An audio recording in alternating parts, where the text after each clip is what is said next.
பணத்துக்காக கொலை செய்கிறவர்கள் மாற ஜெபியுங்கள். பதவி நிமித்தம் கொலை செய்கிறவர்கள் மாற ஜெபியுங்கள். பொறாமையினால் கொலை செய்கிறவர்கள் மாற ஜெபியுங்கள். ஜாதி நிமித்தமாக கொலை செய்கிறவர்கள் மாற ஜெபியுங்கள். சண்டைகள் நிமித்தம் கொலை செய்பவர்கள் மாற ஜெபியுங்கள். தொழில் நிமித்தம் கொலை செய்கிறவர்கள் மாற ஜெபியுங்கள். தனியாய் பயணம் செய்பவர்களிடம் திருடி அவர்களை கொலை செய்கிறார்கள்.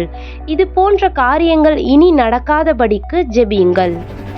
உறவினர்களுக்கு இடையே நடக்கிற கொலை சம்பவங்கள் மாற ஜெபியுங்கள். முன் விரோத நிமித்தமாக நடக்கிற கொலைகள் இனி நடக்காதபடிக்கு ஜெபியுங்கள். சொத்து தகராறு பிரச்சனைகளுக்காக நடக்கிற கொலைகள் மாற ஜெபியுங்கள்.